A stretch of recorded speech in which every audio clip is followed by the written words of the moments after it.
হেমন্ত মুখোপাধ্যায়ের স্মৃতিচারণায় সাংবাদিক লেখক অমিতাভ চৌধুরী। সেই বাল্যকাল থেকে এই বার্ধক্য, দীর্ঘকাল ধরে তার কণ্ঠের সঙ্গে আমার পরিচিতি।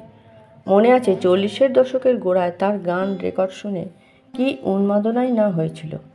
আধুনিক বাংলা গান তার কণ্ঠে প্রাণ পেত। হিন্দি ভাষার গানেও তিনি সমান পারদর্শী, সমান জনপ্রিয়। তাছাড়া রবীন্দ্রসঙ্গীতও তিনি গেয়েছেন অজস্র। তার প্রথম রবীন্দ্রসঙ্গীতের রেকর্ড আমার আর হবে না দেরি। তারপর তো অজস্র। বিশেষ করে তাঁর গলায় প্রাঙ্গণে মোর শিরির শাখায় গানটি আমার কাছে সবচেয়ে বেশি সমাদৃত। মনে আছে রবীন্দ্র সদনে আমার পদ্মশ্রী উপাধি প্রাপ্তি উপলক্ষে আয়োজিত সম্বর্ধনা সভায় তিনি গান গাইতে এসেছিলেন এবং এসেই অমিতাভের প্রিয় গান বলে গাইতে শুরু করেন প্রাঙ্গণে মোর শিরির শাখায়। সত্যি চমৎকার। হেমন্ত মুখোপাধ্যায় ক্রমে ক্রমে এত ঘনিষ্ঠ হয়ে পড়লেন যে তাকে ডাকতে শুরু করলাম হেমন্তদা, এবং প্রত্যেক রবিবারের সকালে আমার বাড়িতে আসতেন আড্ডা দিতে। সকাল 9টায় থেকে দুপুর 2টো একটানা ঠায় বসে গল্প শুনতেন এবং মাঝে মাঝে টিপ্পনি কাটতেন। সেই সময় ওকে নিয়ে আমি একটা ছড়া বানাই, ছাপাও হয়। ছড়াটি ছিল সোজাসুজি। আমি তাকে দেখে লিখেছিলাম, সেই পরনে শার্ট ও ধুতি একই রকম বসন্ত, হেমন্ত নাম হলে কি হয়, কণ্ঠে আছে বসন্ত। সেই বাসন্তী কণ্ঠে তিনি শ্রোতাদের মাতিয়ে রেখেছিলেন দশকের পর দশক। ভারতের প্রায় সব ভাষাতেই তার গানের কদর আছে, তবে বাংলা ও হিন্দি গানে তিনি ছিলেন পারদর্শী। হেমন্ত কুমার নামে তার অজস্র হিন্দি ভাষায় গান শ্রোতাদের মুগ্ধ করে রেখেছিল। এই মুগ্ধতার মাঝখানে আসল মানুষটি কত উঁচু দরের তার প্রমাণ আমি বরাবর পেয়েছি তার সঙ্গে অন্তরঙ্গতার পর। আমার ফ্ল্যাট 3 তলায়। প্রতি রবিবার সিঁড়ি ভেঙে উঠতেন। আমার বাড়িতে তখন বিরাট আসর বসত রবিবারই। সুধীন দত্ত মহাশয়ের সেই বিখ্যাত রবিবারই আড্ডায় কত খ্যাতিমান লোকেরা আসতেন। তত কেউ অবশ্য আসতেন না, কিন্তু সেও কম ছিল না। নিয়মিত অতিথিদের মধ্যে ছিলেন সুচিত্রা সেন, বসন্ত চৌধুরী, নির্মলেন্দু চৌধুরী, বিকাশ রায়, শ্যামল গঙ্গোপাধ্যায়, বরেন গঙ্গোপাধ্যায়, সুরজিৎ দাশগুপ্ত, বিজয় চট্টোপাধ্যায়, মনোজিৎ মিত্র, কল্যাণ ঘোষ প্রমুখ। সুনীল গঙ্গোপাধ্যায় এবং শক্তি চট্টোপাধ্যায়ও মাঝে মাঝে এসে যোগ দিতেন। নামের সংখ্যা আর বাড়াবো না, তবে বহু অভিনেতা, সাহিত্যিক ও শিল্পী এবং সাংবাদিক তো বটেই সেই রবিবাসরীয় আড্ডায় যোগ দিতেন।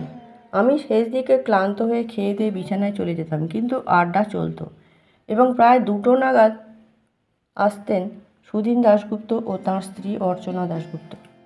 হেমন্তদা আড্ডায় কথা কম বলতেন, তবে তার মুখের ভঙ্গিমা দেখে বোঝা যেত তিনি সব গল্পগুজব উপভোগ করছেন। শেষ দিকে 3 তলায় উঠতে কষ্ট হতো, তাই 1 তলায় গাড়ি থামিয়ে হাঁক দিতেন, ভাই অমিতাভ, আমি এসে গেছি। আমার 1 তলার ভাড়াটে ছিলেন মন্ত্রী প্রশান্ত সুর। ওকে বলে ওর 1 তলার বাইরের ঘরে আমরা খানিকক্ষণ বসতাম। হেমন্তদা বলতেন, আমার তো নেশার মতো হয়ে গেছে, রবিবার সকাল হলেই আমি তোমার বাড়ির আড্ডায় আসতে চাই। এখন শরীর দেয় না, তবু আসি, ভালো লাগে। তোমরা ভাবো এত ব্যস্ত কাজের মানুষ আসেন কি করে? না ভাই, ব্যস্ততা কমে গেছে। গানের আসরে যাই কদাচিৎ, বিয়েতেও কখনো সখনো। বাড়িতেও প্রায় একা। স্ত্রী বেলা আছে নিজের জগতে, গান ছেড়ে দিয়ে এখন শুধু তাস খেলে। বাড়িতে কাজের লোক অনেক, অসুবিধে হয় না। অর্থাৎ হেমন্তদা একজন নিঃসঙ্গ মানুষ। বোম্বাইয়ের পাততাড়ি গুটিয়ে ফেলেছেন, সেখানে ছেলেই সব দেখাশোনা করে। সঙ্গীত পরিচালনার দায়িত্ব প্রায় ছেড়েই দিয়েছেন। বেশিরভাগ সময় কলকাতাতেই থাকি। আমার 4 বন্ধু আছে, তাদের পারিবারিক খরচ আমিই দিই। মাসে মাসে বাঁধা টাকা। সমরেশ রায়, অজিত চ্যাটার্জি প্রমুখ বন্ধু আমার যৌবনের সঙ্গী ছিল, তাদের তো ফেলে দিতে পারি না, ওরাও সুখে থাকুক। গল্প বাংলা সাহিত্যের খবরাখবর রাখেন পুরনো বন্ধু সুভাষ মুখোপাধ্যায় তো আছেনই। তাছাড়া কৈশোরে তাদের সাহিত্য গোষ্ঠীতে ছিলেন সন্তোষ কুমার ঘোষ, জগৎ দাস প্রমুখ। হেমন্তদাও গল্প লিখতেন, 2-একটা ছাপাও হয়েছে। সুভাষ মুখোপাধ্যায় ছিলেন ভবানীপুরের একটি স্কুলের ক্লাস ফ্রেন্ড। সুভাষদাই তাকে অল ইন্ডিয়া রেডিওতে নিয়ে যান এবং অডিশন দেওয়ান। পরে নিজের লেখা একটি গানও গাওয়ান। তারপর তো রেকর্ডের পর রেকর্ড বিক্রি। সেই 40-এর দশকে তার গাওয়া পরদেশি কোথা যাও, থামো গো হেথায় কী চাঞ্চল্যের সৃষ্টি না করেছিল।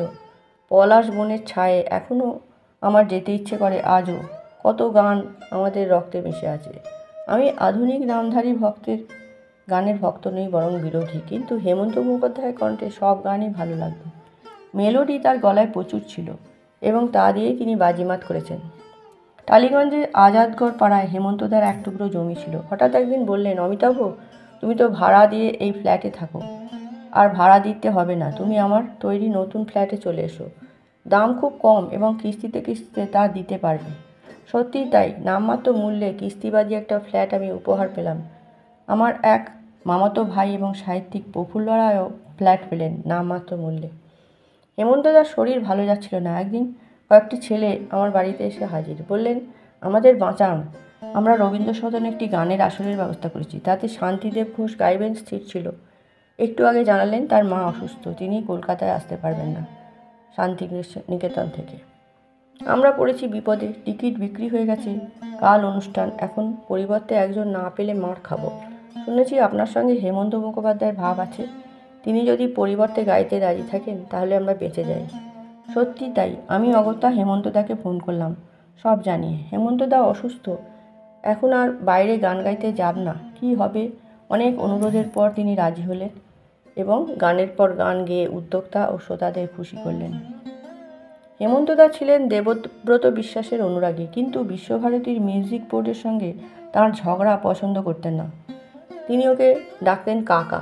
সেই কাকাকে অনেক বুঝিয়েছেন, বলেছেন আইন মানতে, কিন্তু দেবব্রত বিশ্বাস তা শোনেননি। এই দেবব্রত বিশ্বাসকে এক বিরাট নাগরিক সম্বর্ধনার আয়োজন করে তিনি রবীন্দ্র সদনে। সেই অনুষ্ঠানের অভিনন্দন পত্র তিনি আমাকে লিখতে বলেন, আমি লিখে দিই এবং তা পড়া হয় অনুষ্ঠানে। আমার একটা আফসোস থেকে গেছে, এতবার তিনি আমার বাড়ি এসেছেন, আড্ডা মেরেছেন, কিন্তু একদিনও ভাত খাওয়াতে পারিনি। না ভাই, ওইটি পারবো না। হেমন্তদার জমির ওপর তৈরি ফ্ল্যাটে আমি কিছুদিন ছিলাম সপরিবারে। হেমন্তদার বাড়ি ছিল লেকের ধারে একটি সিনেমা হলের গায়ে, দিন রাত কোলাহল। চেয়েছিলেন অন্য জায়গায় চলে যেতে, গেলেনও, কিন্তু সে বড় বিপদের যাওয়া, শুধু আমার নয়, কলকাতার সমস্ত বাঙালি সমাজের, সমস্ত সঙ্গীত জগতের। সকালবেলা কে একজন ফোনে খবর দিল হেমন্তদা নেই। নেই মানে নেই।